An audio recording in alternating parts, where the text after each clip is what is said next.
WTAD.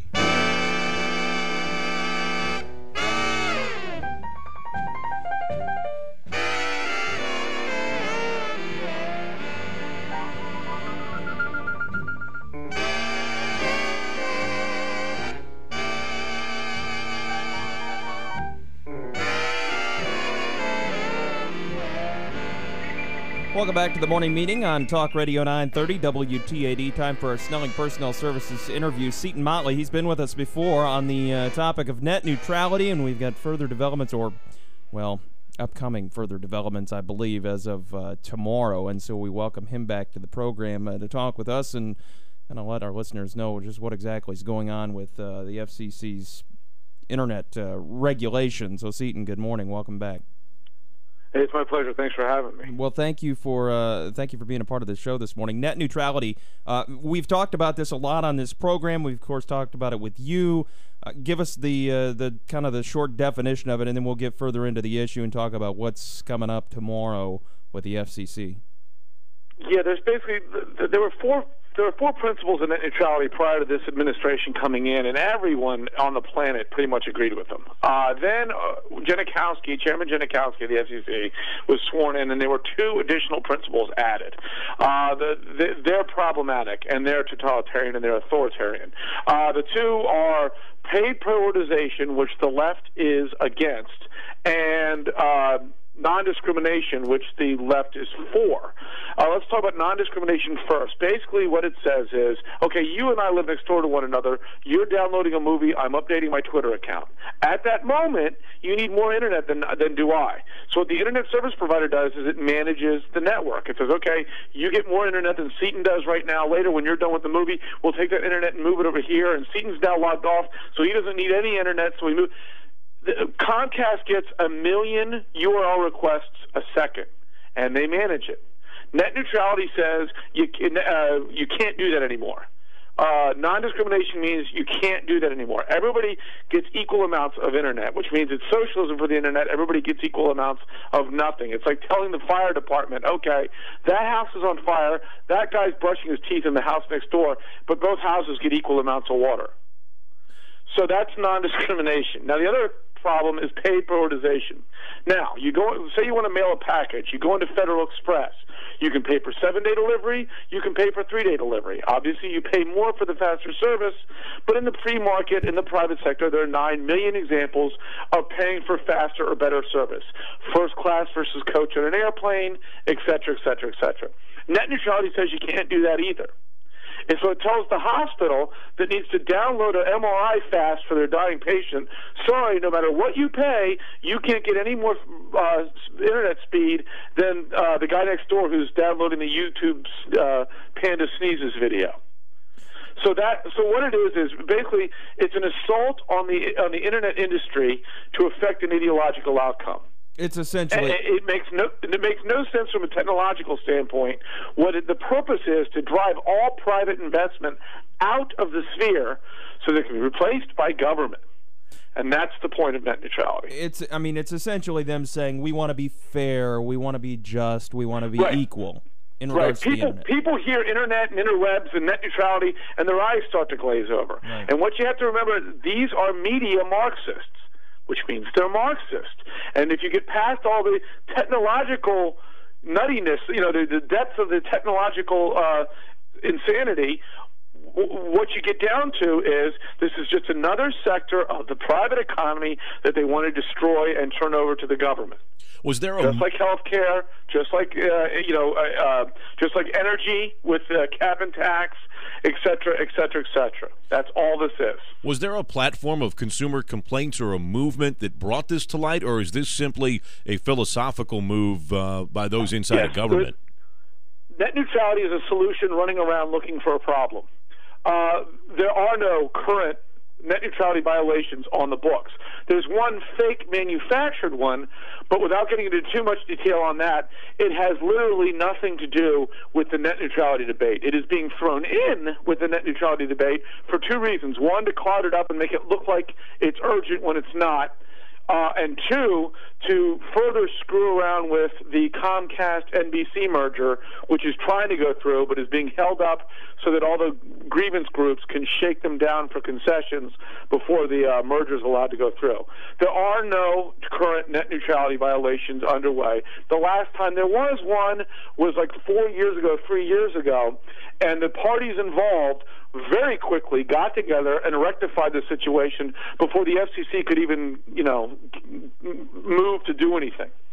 And I'm sure that burned the FCC that they weren't allowed to get in there and put their finger in there, that you had the two groups come together. They did anyway. They filed the complaint against Comcast, and what happened was it went to the court cases because Comcast sued, and in April of this year, a unanimous D.C. Circuit Court led by a Democrat Bill Clinton appointee told the FCC they do not have the authority under the current law to apply net neutrality and regulate the Internet, which makes tomorrow's vote all the more obnoxious.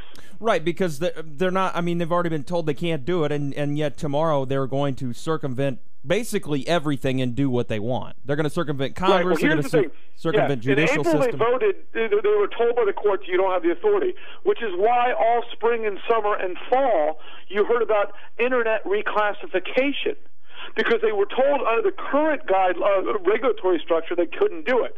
So what the FCC then started talking about doing was reclassifying the Internet under a new regulatory structure, treat it like a landline phone line, which is patently absurd, 1930s laws to apply to the Internet. But they were going to do that to then allow them, quote-unquote, to the authority to implement net neutrality. That's why you heard about all this reclassification over the last 6 or 7 or 8 months. Now they're trying to rewrite it again, rewrite law under the current statute, which means they've forgotten or have chosen to forget what happened in April. And so tomorrow they'll get together and as I mentioned earlier, just do whatever they want. Right. There was of the current Congress. That means Democrats and majorities in both houses. 302 members of Congress have said you don't have the authority, cut it out. You had the court saying you don't have the authority, cut it out, and yet they're going to go ahead and do it today. I wrote in a piece, so I said, if they're going to do this, they might as well come out and say we're going to oversee pizza joints. They have just as much authority over pizza joints as they do over the Internet, and say, this is how much cheese you can put in the pizza, this is how many ice cubes you can put in the cups, because they have just as much regulatory authority over pizza joints as they do over the Internet. The FCC can't do anything unless and until Congress writes law that says, you guys do this. And everybody, including, by the way, FCC Chairman Julia Janikowski, acknowledges this. He told the Washington Post about 2 months ago that he realizes he's working with a Communications Act that does not address broadband. But he's going ahead anyway. Of course. And here's the thing, too. You talk about this extensive regulation or furtherance of regulation to the Internet. You look at all the other sectors of the economy over the years, and specifically in the last couple, where they have extended more and more regulation, and what that has done to those industries. And you have an industry such as the Internet, which, as you mentioned earlier, doesn't really have a whole lot of problems, and all of a sudden they're going to introduce extensive regulation into that particular industry. Watch the problems grow. Well, this is again, we're back to basic Marxist tenet and procedure. They keep fettering the unfettered free market with more and more regulations, which means the free market gets worse and worse and worse the less unfettered it becomes. And you see what happens. Look at the arguments they made for the health care bill. They kept saying the free market doesn't work, the free market failed, the free market doesn't work. But if you looked at it before this bill was passed, it was more than half socialist. You got Medicare, you got Medicaid, you've got all sorts of health care plans like S-CHIP and, all this stuff for poor people and all these programs, all these regulations in the health care field already. So what they do is they keep screwing up the private sector with regulation and then pointing at the private sector and saying, see, it's failing, when really the greater the regulation, the more failure it becomes. If they peel it away, all these problems would disappear. As I always say, the solution to government isn't more government. So that's what they're trying to do here, and this is what's really freaking them out and why they're moving so quickly. Is because they have virtually no control over it, and it's exploded in 10 years into this free speech, free market Xanadu. And they're trying to shut it down and lock it down before it spins any more out of its control. I mean, look at the Tea Party. 90+% of everything the Tea Party does and did is on the internet, and they had no control over it. So they gotta clamp a hold on it right now and shut it down. And that's the purpose net neutrality serves. The FCC's meeting tomorrow in regards to this, which is specifically why we're talking about it today, talking with Seton Motley this morning on the morning meeting. Now, tell me exactly how this is going to go, or at least to the best of your ability, how this is going to go down tomorrow. What do you think is going to happen, and how is this going to play out?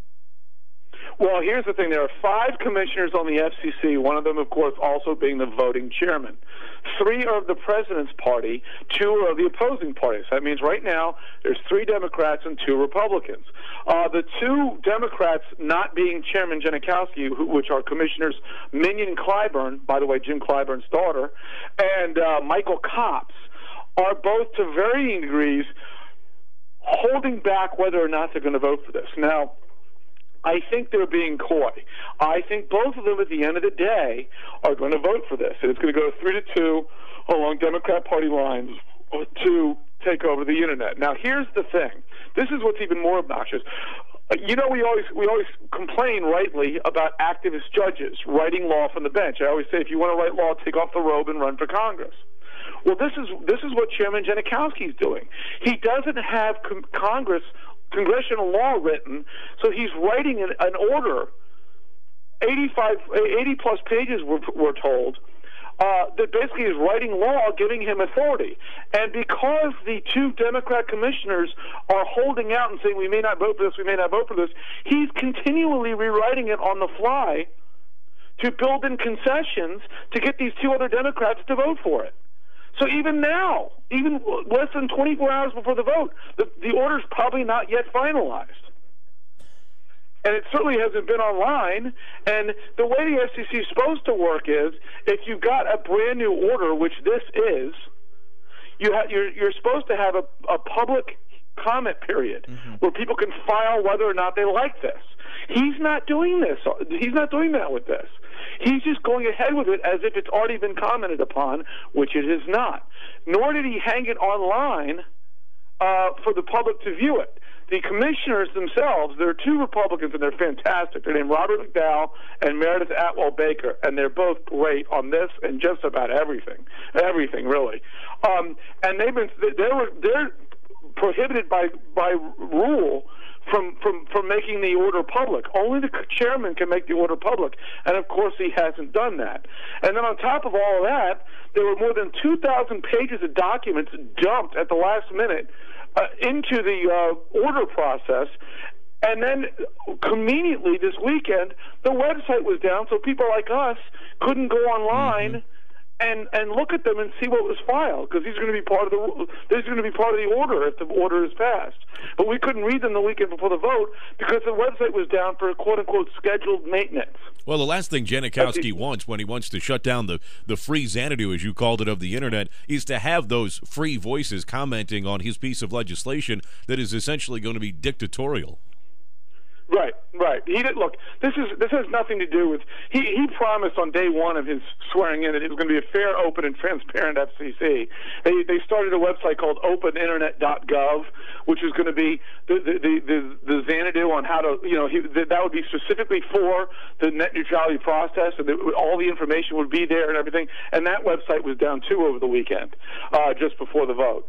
So this has been shrouded in mystery and secrecy throughout, and here we go again. The day before the vote, we're just now being able to get to the 2,000-plus page document that were dumped in, let alone we don't know what the order is, let alone there was no comment period, let alone this is happening under cover of Christmas, 4 days before the big day.